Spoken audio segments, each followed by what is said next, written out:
ప్రతి ఒక్కరి లైఫ్‌లో ఇలా జరిగే ఉంటుంది. లవ్ చేసిన అమ్మాయి వదిలేయడం, లేదంటే సమ్ ఫ్యామిలీ ఇష్యూస్ వల్ల విడిపోవడం, మన అనుకున్న ఫ్రెండ్సే మనల్ని మోసం చేయడం డబ్బు కోసం, ఫ్యామిలీ మెంబర్స్ ఇన్సల్ట్ చేయడం, ఎవ్వరు కేర్ చేయకపోవడం, అందరూ ఇన్సల్ట్ చేయడం, డే అంతా నవ్వుతూ ఉండి నైట్ అయ్యేసరికి గుక్క పెట్టి ఏడవడం. సో దేవుడా అసలు నేను ఎందుకు పుట్టాను? నేను అనే పర్సన్ చనిపోయి ఉంటే బాగుండు, అసలు ఈ భూమి మీద పుట్టకపోయి ఉంటే బాగుండు, ఈ బాధ భరించడం నా వల్ల కాదు అని ప్రతి ఒక్కరు వాళ్ళ లైఫ్‌లో ఒక్కసారైనా ఫీల్ అయ్యే ఉంటారు.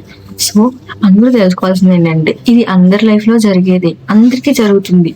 ఒక స్టేజ్ వచ్చేసరికి, ఒక ఏజ్ వచ్చేసరికి అందరూ లైఫ్‌లో ఫేస్ చేసేదే. సో నాకెందుకు ఇలా జరుగుతుంది? నాకే ఎందుకు ఇలా జరుగుతుంది అని ఆలోచించడం మానేసి నెక్స్ట్ ఏం చేయాలి? నెక్స్ట్ ఇలా జరగకూడదంటే నేను ఏ జాగ్రత్తలు తీసుకోవాలి అని ఆలోచించిన రోజు మన లైఫ్‌లో ఉన్న ప్రాబ్లమ్స్ అన్నీ పోతాయి. మనకున్న బాధలన్నీ పోతాయి.